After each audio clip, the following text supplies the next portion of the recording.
ബോറടിപ്പിക്കില്ല.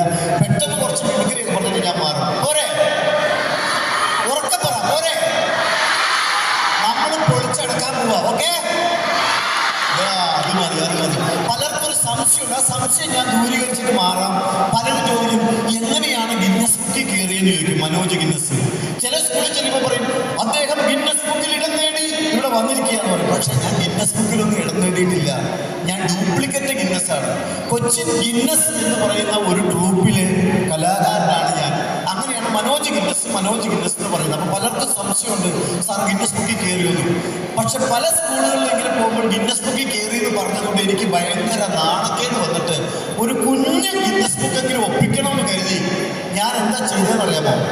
എൻ്റെ 2 കൈയും പുറകിൽ കൂട്ടിക്കെട്ടി, എൻ്റെ കാലും കെട്ടി, എൻ്റെ കണ്ണും കെട്ടിയിട്ട് കൊച്ചിയിലെ വെണ്ടുരുത്തി പാലത്തിൻ്റെ മുകളിൽ നിന്നും കൊച്ചി കായലിലേക്ക് ഞാൻ എടുത്തു ചാടി. നിങ്ങളെന്താ കൈയടിക്കാതെ? ഞാനൊരു സാഹസികതയല്ലേ ചെയ്തത്. അപ്പൊ കൊച്ചി കായലിലേക്ക് ചാടിയത് അവിടെ കക്ക വാരാൻ കുറച്ച് ചേട്ടന്മാർ വഞ്ചിയിലില്ലാത്തതുകൊണ്ട് കരിമീനാണെന്ന് പറഞ്ഞ് എന്നെ പിടിച്ച് കരക്ക് കയറ്റിയത് കൊണ്ട് നിങ്ങളുടെ മുന്നിൽ നിന്ന് എനിക്ക് വർത്താനം പറയാൻ പറ്റും. അപ്പൊ ഗിന്നസ് ബുക്ക് അതോടുകൂടി ഞാൻ അങ്ങനെ ഉപേക്ഷിച്ചു. പിന്നെ പലരും പറഞ്ഞു, 10-30 വർഷമായില്ല മനോജ് മിമിക്രി, എന്തുകൊണ്ട് സിനിമയിൽ മുഖം കാണിച്ചില്ല എന്ന് പറഞ്ഞു.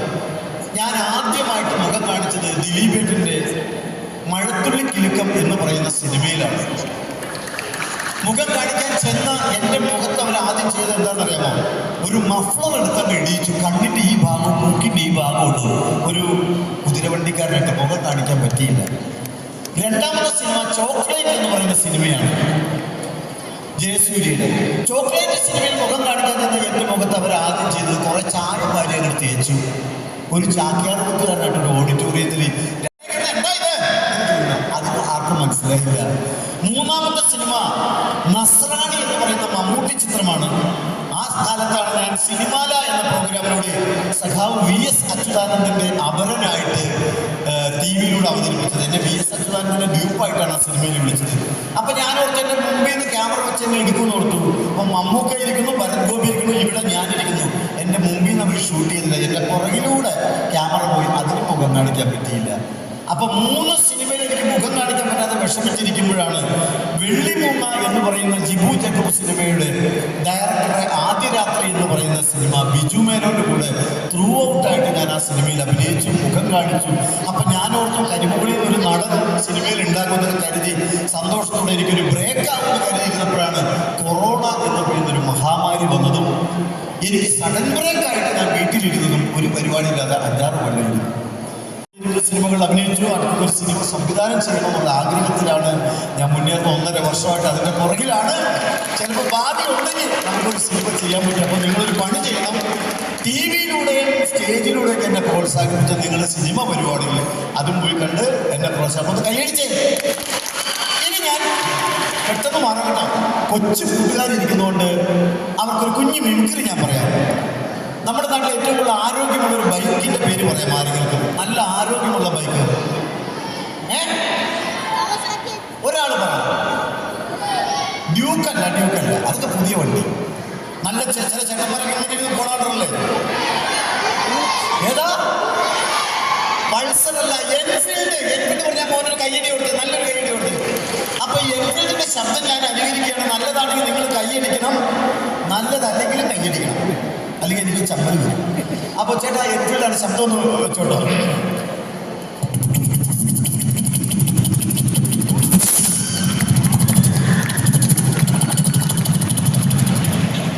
കയ്യടി നിങ്ങൾ നോക്കിയാൽ മനസ്സിലാവും. എൻഫീൽഡ് ലൂണേനെയൊക്കെ മലയാളത്തിൽ കളിയാക്കും. പോടാം, മുമ്പിൽ നിന്ന് പോടാം, എടുത്തോണ്ട് പോടാം, കൊണ്ട് പോടാം. എൻഫീൽഡ് ഇങ്ങനെ മലയാളത്തിൽ കളിയാക്കിയപ്പോൾ ഒരു ബൈക്കിന് ഇഷ്ടപ്പെട്ടില്ല. ആ ബൈക്ക് ഇന്നില്ല. ആ ബൈക്കിന് മോഹവിലയാണ്. ഏത് ബൈക്ക് എന്ന് പറയാമോ? Yamaha RS 100. മക്കൾ ചിലപ്പോൾ കണ്ടിട്ടുണ്ടാകും. പണ്ട് ചേട്ടന്മാരെ അപ്പൊ യമഹ തിരിച്ചിതിനെ കളിയാക്കുക. ഒരു കിളവൻ സുമേഷ് കയ്യടി. ഈ കയ്യടിയെ കുറിച്ച് ലണ്ടനിൽ ഒരു ശാസ്ത്രജ്ഞൻ കഴിഞ്ഞ ദിവസം ഒരു കണ്ടുപിടുത്തം നടത്തുകയുണ്ടായി. പെൺകുട്ടി പെൺകുട്ടികൾ കൈയടിച്ചാൽ അവരുടെ ഈ ഭാഗത്തുള്ള ഞരമ്പുകൾ വഴി ഇങ്ങനെ രക്തം മുഖത്ത് വന്നിട്ട് സൗന്ദര്യം ഉണ്ടാകും എന്നുള്ളൊരു കണ്ടു. ആരും കൈയടിക്കണം. ഇനി എന്നാൽ പെൺകുട്ടികൾക്ക് സന്തോഷമുള്ള ഒരു കാര്യം ഞാൻ പറയാം. ആൺകുട്ടികൾക്കുള്ള സന്തോഷമുള്ള കാര്യം ഞാൻ പറയാം. ആദ്യം പെൺകുട്ടികൾക്കുള്ള സന്തോഷത്തിൻ്റെ ഒരു കാര്യം, ലോകത്തുള്ള കവികൾ ഏറ്റവും കൂടുതൽ കവിത എഴുതിയിരിക്കുന്ന ആരെ കുറിച്ചാണെന്ന് അറിയാമോ?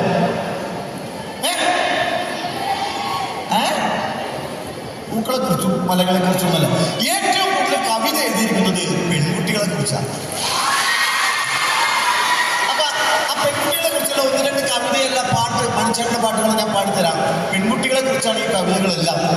ചന്ദനമെന്തിന് സിന്ദൂരമെന്തിന് ചന്ദന പൊട്ടു നിനക്കെന്തിനാ, ചന്ദന പൊട്ടിന്റെ വട്ടം കുറഞ്ഞാലും ചന്തത്തിനൊട്ടു കൂറവില്ലേടി, നിന്റെ ചന്തത്തിനൊട്ടു കൂറവില്ലേടി, വാലിട്ട മോളല്ലേ നിന്നെ ഞാൻ കാര്യത്തിൽ കണ്ടതല്ലേ, നർന്നല്ലിന്ദ്രമല്ലേടി നിന്നെ കാണാൻ ഒരു ചന്താടി, താരക പെണ്ണാടേ കതിരാടും വിഴിയാടേ, തമ്പുരാതിത്തേടും മുമ്പേ കരിക്കാരി കോര പറിച്ചാൽ തകതകതാത്തിനന്തകത്തെയ്താരോ തകതിനന്തകത്തെയ്താരോ താത്തിനന്തകത്തകതിനന്തകത്തകതിനന്തകത്തെയ്താരോ, കൈതോല പായ വിരിച്ച് പായലൊരു പറന്നെല്ല് പൊലിച്ച്, കാതുകുത്താനെപ്പ വരും നിന്റെ മാവന്മാരു പൊന്നോ, കാതുകുത്താനെപ്പ വരും നിന്റെ മാവന്മാരു പൊന്നോ. ആ ഏ ഓ ആ ഏ ഓ. ഇങ്ങനെ പെൺകുട്ടികളെ കുറിച്ച് പാടാൻ നിന്നാൽ ഒരുപാട് പാടും. ഞങ്ങള് മിമിക്രിക്കാരിങ്ങനെ ഇടയ്ക്ക് കയ്യടി ചോദിച്ചു വാങ്ങും. കാരണം ഇവിടെ ഒരു പാട്ട് പാടുവാണെങ്കിൽ അതിനൊരു മ്യൂസിക്കിന്റെ സപ്പോർട്ടുണ്ട്, ഗാനമേളക്കാണെങ്കിൽ ഓർക്കസ്ട്രയുടെ സപ്പോർട്ടുണ്ട്, ഡാൻസ് കളിക്കുകയാണെങ്കിൽ അതിന് മ്യൂസിക് ഉണ്ട്. എനിക്ക് ഓർക്കസ്ട്ര എന്ന് പറയുന്നത് നിങ്ങളാണ്, നിങ്ങൾ തരുന്ന കയ്യടിയും ചിരിയാണ്. അപ്പോൾ കയ്യടിക്കും ചിരിക്കും ഒരു കുറവ് വേണ്ട. മോണിറ്റർ അല്പം പറയുന്നത് ക്ലിയർ ആവുന്നില്ല, അതുകൊണ്ട്. അപ്പൊ ഇവിടെ ഞാൻ ഒന്ന് രണ്ട് കാര്യങ്ങൾ പറയുകയാണെങ്കിൽ, എൻ്റെ വീട് തൊട്ടടുത്താണ്, കരിമുകളിലാണ്. ഞാൻ കരിമുകളിലാണ് താമസിക്കുന്നത്. അപ്പോൾ കുഞ്ഞുനാളിലെല്ലാം കടയിലും സ്കൂളിലൊക്കെ പ്രോഗ്രാമുകളൊക്കെ നടക്കുമ്പോൾ കരിമുകളിൽ നിന്ന് വന്ന് ഞാൻ ഈ സ്കൂളിൽ പ്രോഗ്രാമുകളെല്ലാം കാണാറുണ്ട്. ഞാൻ പഠിച്ചത് കുഴിക്കാട് ഗവൺമെൻറ് ഹൈസ്കൂളിലാണ്. 8, 9, 10 1ാം ക്ലാസ് മുതൽ ബ്രഹ്മപുരം സ്കൂളിലാണ് ഞാൻ പഠിച്ചത്. ഒരുപാട് സ്കൂളുകളിൽ ഞാൻ പ്രോഗ്രാമിന് പോകാറുണ്ട്. കഴിഞ്ഞ ഒരാഴ്ചയായിട്ട് റയാൻ ഇന്റർനാഷണൽ സ്കൂള്, അവരെങ്ങോട്ട് 140ഓളം സ്കൂൾ ഇന്ത്യയിലുണ്ട്. കേരളത്തിൽ ഒരുപാട് കുട്ടികൾ വലിയ വലിയ സെറ്റപ്പുള്ള ആ സ്കൂളുകളിൽ പോകാറുണ്ട്. കഴിഞ്ഞ ദിവസം കൊല്ലത്തൊരു സാധാ ചെറിയൊരു സ്കൂളിൽ പോകാറുണ്ട്. ഇന്ന് കടയിൽ പോകുന്ന വൈകുന്നേരം കിങ്ങിണിമറ്റത്തെ സ്കൂളിലാണ്. മറ്റു വലിയ സ്കൂളുകളിൽ പോകുന്നതിനേക്കാൾ ഏറ്റവും കൂടുതൽ സന്തോഷം തരുന്നത് നമ്മുടെ ഗവൺമെൻറ് സ്കൂളിൽ പോകുമ്പോഴുള്ള ഒരു സന്തോഷം വേറെയാണ്. കാരണം ഞാൻ പഠിച്ചതും അതുപോലുള്ളൊരു സ്കൂളിലാണ്. ഒരു സാധാരണ സ്കൂളിൽ കൂലിപ്പണിക്കാരനായ ഒരു അച്ഛൻ്റെ മകനായിട്ടാണ് ഞാൻ പഠിച്ചത്. അതുകൊണ്ട് ഗവൺമെൻറ് സ്കൂളിൽ പോവുക എന്ന് പറഞ്ഞാൽ എനിക്ക് ഭയങ്കര സന്തോഷമാണ്. പല സ്കൂളുകളിലും നമുക്ക് സാറേ ഞങ്ങൾക്ക് വരുമാനമൊന്നുമില്ല, കുട്ടികൾ കുറവാണ്, സാറൊന്ന് വരുമെന്ന് ചോദിക്കും. അപ്പോൾ ഞാൻ പങ്കെടുക്കാറുണ്ട്. വലിയ സ്കൂളിൽ പോയി നല്ല പൈസ മേടിച്ച് പോകാറുണ്ട്. ഏതായാലും കടയിരുമ്പിലെ എൻ്റെ കൊച്ചു കൂട്ടുകാരെ ഇന്ന് കാണാൻ സാധിച്ചതിൽ എനിക്ക് വളരെയധികം സന്തോഷം. ഒന്ന് കൈയടിച്ചേ നോക്കട്ടെ. നിങ്ങൾ ഇടയ്ക്ക് കൈയടിച്ചാൽ മാത്രമേ എനിക്ക് സംസാരിക്കാനൊരു എനർജി ഉണ്ടാവുള്ളൂ. കാരണം മിമിക്രിക്കാരനായതുകൊണ്ട് നിങ്ങളുടെ സപ്പോർട്ട് ഉണ്ടെങ്കിലാണ് നിങ്ങൾക്ക് സംസാരിക്കുമ്പോൾ ഒരു സന്തോഷമുള്ളത്. അപ്പോൾ കുറച്ച് നേരം ഞാൻ സംസാരിക്കാൻ കാരണം